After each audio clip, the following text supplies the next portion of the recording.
এখন আমরা দেখব আমরা কিভাবে বাইনারি থেকে অক্টালে কনভার্ট করতে পারি। তো ধরেন আপনার কাছে একটা বাইনারি নাম্বার দেওয়া আছে, সে 11011, বেজ হচ্ছে 2, নিতে বলছে কিসে নিতে বলছে হচ্ছে অক্টালে, যেটার বেজ হচ্ছে 8। তো এখন বাইনারি থেকে অক্টালে যদি আমরা কনভার্ট করতে চাই, সেক্ষেত্রে আপনার যে কাজটা করতে হবে, বাইনারি নাম্বারটাকে 3 বিটে ভাগ করে নিতে হবে। কত বিটে ভাগ করে নিতে হবে?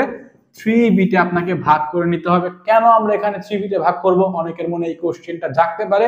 তো এই কোশ্চেনে আমি অ্যান্সার দিয়ে দিচ্ছি। আমাদের অক্টাল নাম্বার সিস্টেমের ক্ষেত্রে নাম্বার আছে কতগুলো? অক্টাল নাম্বার সিস্টেমের ক্ষেত্রে আমাদের কাছে নাম্বার আছে হচ্ছে 0 থেকে 7, মানে হচ্ছে 0 1 2 3 4 5 6 7।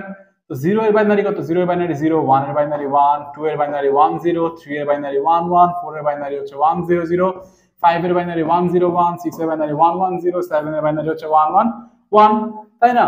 তো এখন দেখেন আমাদের কাছে নাম্বারই আছে হচ্ছে কতগুলো? 0 থেকে 7 পর্যন্ত। যদি 8 থাকতো সেক্ষেত্রে আমাদের বাইনারি কত? 1 0 0 0, 8 এর বাইনারি হচ্ছে 1000। তো এখন যেটা হচ্ছে ফ্যাক্ট, একটু মনোযোগ দিয়ে শোনার চেষ্টা করবেন। আমাদের নাম্বার আছে কতগুলো? 0 থেকে 7, এই কয়টা ডিজিট আছে আমাদের অক্টাল নাম্বার সিস্টেমে, যার মধ্যে হাইয়েস্ট নাম্বার কোনটা? হাইয়েস্ট নাম্বার হচ্ছে 7, এবং 7 কে রিপ্রেজেন্ট করার জন্য বাইনারিতে আমাদের কতগুলো বিট লাগছে? 3টা বিট লাগছে। তার মানে আমরা বলতে পারছি যে অক্টাল নাম্বারের ক্ষেত্রে এর থেকে বেশি বিট আর লাগবে না, যার জন্য হচ্ছে আমরা 3 বিটে ভাগ করে নিচ্ছি। যদি হেক্সাডেসিমাল নাম্বার সিস্টেম হতো সেক্ষেত্রে আমাদের বেজ অবশ্যই চেঞ্জ হয়ে যাবে, যার জন্য বিটও চেঞ্জ হয়ে যাবে। তো হেক্সাডেসিমাল নাম্বার সিস্টেমে অ্যাকচুয়ালি কি কাহিনীটা হয় সেটা আমরা নেক্সট লেকচার ভিডিওতে দেখবো। তো নেক্সট লেকচার ভিডিও পাওয়ার জন্য অবশ্যই চ্যানেলটি সাবস্ক্রাইব করে নেবেন। পাশে যে নোটিফিকেশন বাটন রয়েছে, নোটিফিকেশন অল করে দিবেন, কারণ যখন আমরা ভিডিওগুলো আপলোড করি আপনি যাতে সাথে সাথে পেয়ে যান। এবং আমাদের হেক্সাডেসিমাল নাম্বার সিস্টেমের ক্ষেত্রে 4 বিট লাগবে, কারণ এটা বেজের উপরে ডিপেন্ড করছে। দেখলে আপনি অটোমেটিক বুঝতে পারবেন। বাট এখন যেটা হচ্ছে ফ্যাক্ট এতটুকু বোঝার, এই 7 নাম্বারটাকে রিপ্রেজেন্ট করার জন্য হচ্ছে আমাদের 3টা বিট লাগছে, এজন্য আমরা 3 বিট করে ভাগ করে নিচ্ছি, এবং 3 বিট করে ভাগ করে নিলে আমাদের অটোমেটিক সবকিছু মিলে যাবে। তখন এই যে নাম্বার, এই নাম্বারটাকে আমাদের 3 বিটে ভাগ করতে হবে। কিভাবে আমরা ভাগ করব? এই যে রাইট সাইড থেকে হচ্ছে আমরা 3টা করে বিট মিলিয়ে নিব। লাইক এই যে 3টা 0 1 1, এই 3টা মিলে আমরা একটা কম্বিনেশন নিব, এবং এখানে 1 1 রয়েছে, 3 বিট তো হয়নি, তো কি হচ্ছে? সমস্যা নাই, আমাদের এখানে আগে একটা 0 লাগিয়ে দিলে হচ্ছে আমাদের 3 বিট হয়ে যাবে।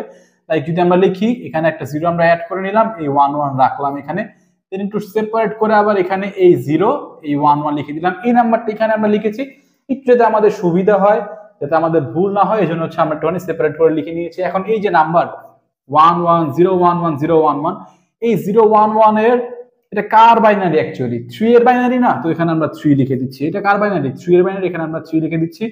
এখানে আপনার আবার কনফিউশন আসতে পারে যে এখানে তো 3, তো এটা ডেসিমেল নাম্বার, অক্টাল নাম্বার বলছি আমরা। কনফিউজড হওয়ার কিছুই নেই, একটা যেটা আপনি মনে মনে ধরে রাখবেন সেটাতেই হয়ে যাবে। অ্যাকচুয়ালি এখানে আমরা অক্টাল নাম্বারই লিখছি, কারণ হচ্ছে আমাদের যে ডেসিমেল নাম্বারের রেঞ্জ ছিল হচ্ছে 0 to 9, এখানে হচ্ছে 0 to 7।